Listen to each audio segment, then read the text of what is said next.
Ankita Bhandari case में आखिरकार धामी सरकार को सीबीआई जांच की सिफारिश करने को मजबूर होना पड़ा। यह लोकतंत्र के उस ताकत को दर्शाता है जहां सड़क से उठी आवाज सत्ता के गलियारों तक पहुंचती है और निर्णय को प्रभावित करती है, जिसे विपक्ष की साजिश अब तक सरकार और भाजपा बता रही थी।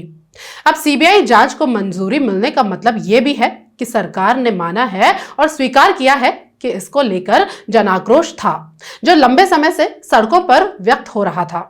इसी आंदोलन के दौरान एक सोशल मीडिया इन्फ्लुएंसर महिला ने जोश में आकर कुछ ऐसा कह दिया, कुछ ऐसा कर दिया कि उसको सलाखों के पीछे जाना पड़ गया। दरअसल अंकिता हत्याकांड में वीआईपी व सीबीआई जांच से जुड़े आंदोलन में शिरकत कर सुर्खियों में आई यूट्यूबर ज्योति अधिकारी को जेल भेज दिया गया है। कथित रूप से धार्मिक भावनाएं आहत करने और महिलाओं के खिलाफ आपत्तिजनक टिप्पणी करने के मामले में हल्द्वानी पुलिस ने शुक्रवार को यूट्यूबर ज्योति अधिकारी को गिरफ्तार किया था। शिकायतकर्ता ने बताया कि सोशल मीडिया पर वायरल वीडियो में ज्योति अधिकारी सार्वजनिक स्थान पर दरांती लहराते हुए आपत्तिजनक और भद्दी भाषा का प्रयोग करती नजर आ रही है, जिसके बाद पुलिस ने एक्शन लिया और मुखानी थाने में दर्ज मुकदमे के बाद पुलिस ने कार्रवाई करते हुए आरोपी को 14 दिन की न्यायिक हिरासत में भेज दिया है। सवाल यह है कि ज्योति अधिकारी की भाषा निसंदेह स्वीकार्य नहीं है, लेकिन जो धाराएं उन पर जोड़ी गई हैं वो भी उचित नहीं है। उनके खिलाफ भारतीय न्याय संहिता की धाराओं 27, 192, 196, 199, 302 और 303B के तहत मुकदमा दर्ज किया गया है। ज्योति अधिकारी पर आर्म्स एक्ट का मुकदमा भी दर्ज किया गया है। उन पर शस्त्र अधिनियम की धारा 27 लगाई गई है, जबकि भारतीय शस्त्र अधिनियम 1959 में दरांती शस्त्र के रूप में सूचीबद्ध नहीं है। शस्त्र वह है जिसे रखने, बेचने, खरीदने, बनाने और प्रयोग करने के लिए लाइसेंस की आवश्यकता होती है। क्या दरांती बनाने, बेचने, खरीदने और घर में रखने के लिए किसी लाइसेंस की आवश्यकता होती है? आप में से अनेक साथियों के घर पर दरांती होगी। शस्त्र अधिनियम की धारा 2 में स्पष्ट है कि कृषि उपकरण शस्त्र नहीं होंगे। दरांती देश ही नहीं, दुनिया के सभी किसान काश्तकारों के घर पर होती है और यह खेतों का ही एक उपकरण, औजार है। उत्तराखंड आंदोलन और दूसरे जन आंदोलन में भी महिलाएं अनेक बार दरांती लेकर प्रदर्शन में शामिल होती रही हैं। 302 हत्या के अपराध की धारा है, वो भी उन पर लगाई गई है। अब आंदोलन में उन्होंने किसकी हत्या कर दी जो पुलिस ने उनके ऊपर यह धारा लगा दी? ये बड़ा सवाल है।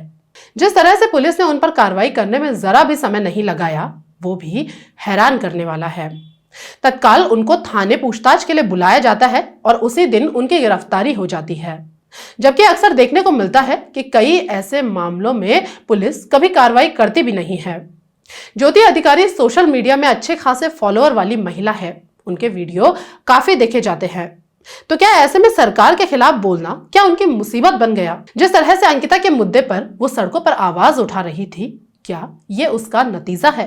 ज्योति अधिकारी का सरेआम दरांती लहराना अगर गलत है तो क्या कुंवर प्रणव चैंपियन ने जिस तरह बंदूक लहराकर उत्तराखंड को गाली दी, वो क्या इसी तरह की कार्रवाई के हकदार नहीं थे? जिस तरह से निर्दलीय विधायक उमेश कुमार सरेआम बंदूक लेकर गालियां बक रहे थे, तो क्या उनकी भी इस तरह गिरफ्तारी नहीं होनी चाहिए थी?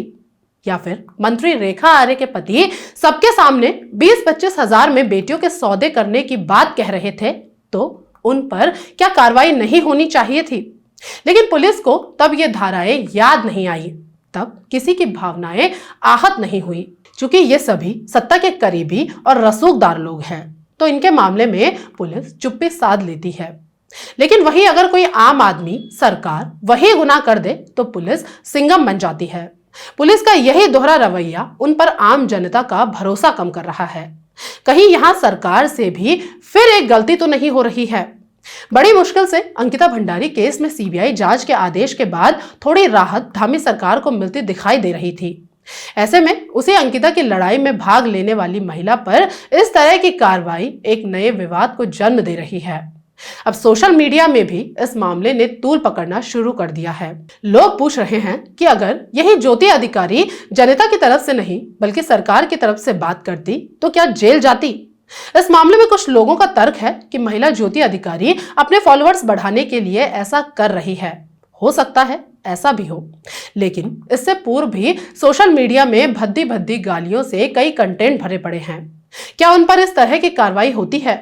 यह मामला एक हाई प्रोफाइल केस से जुड़ा था, इसलिए शायद ये सब देखने को मिल रहा है। अंकिता मामले के सीबीआई जांच से जुड़े आंदोलन में ज्योति ने बढ़ चढ़कर भाग लिया था और 4 जनवरी के देहरादून प्रदर्शन में भी हिस्सा लेने पहुंची थी। ज्योति अधिकारी की गिरफ्तारी को लेकर आंदोलनकारियों ने तानाशाही कदम करार दिया है। कांग्रेस भी अब इस मामले में सरकार को घेरने लगी है। कांग्रेस कह रही है कि वो ज्योति अधिकारी की बातों का समर्थन नहीं करते हैं, लेकिन जिस तरह की धाराओं में उनके खिलाफ कार्रवाई की गई है वो स्वीकार्य नहीं है। जिन धाराओं पे उन पे मुकदमे लगे हैं वो सरासर गलत है, क्योंकि उन्होंने जो बातें बोली एग्रेशन में बोली, और मैं उन बातों का समर्थन भी नहीं करती, ना कांग्रेस पार्टी करती। कुछ बातें उनकी थी जो लोगों के मन को आहत करी होंगी, ये सच्चाई है। लेकिन आर्म्स एक्ट उनको लगाया गया दरांती उठाने पे। आर्म्स एक्ट दरांती पे आता नहीं, वो एग्रीकल्चर इक्विपमेंट है। वो एक्ट जो जिस तरीके से लगाया गया उनको वो गलत था। 302 की धारा बीएनएस में उस पर लगी हुई 4 धाराओं पे उनको अरेस्ट किया गया है। कहीं ना कहीं ये सरकार इस प्रदेश के लोगों का मनोबल तोड़ना चाहती है। महिला के ऊपर इस तरह की कार्रवाई सरकार की कायरता दिखा रही है। और जिस तरीके से हम अंकिता भंडारी के साथ खड़े थे, हम ज्योति अधिकारी की लड़ाई को भी लड़ेंगे। कुल मिलाकर धीरे धीरे अब ये मामला भी तूल पकड़ने लगा है। लोग कहने लगे हैं कि अच्छा होता अगर पुलिस ने ऐसी फुर्ती अन्य केसों में भी दिखाई होती तो कोई और बात होती। यहां सवाल यही है, क्या इस कार्रवाई को करके सरकार ने खुद के लिए एक नई मुसीबत खड़ी कर दी है? जिस तरह से सोशल मीडिया सहित कई लोग इस कार्रवाई के खिलाफ एकजुट हो रहे हैं, क्या आने वाले दिनों में यह मामला भी सरकार की परेशानी बन सकता है? आप इस पूरे मामले में क्या सोचते हैं? कमेंट बॉक्स में जरूर अपनी राय बताएं। साथ ही उत्तराखंड से जुड़े अहम मुद्दों को देखने के लिए आप हमारे चैनल को सब्सक्राइब जरूर करें। नमस्कार।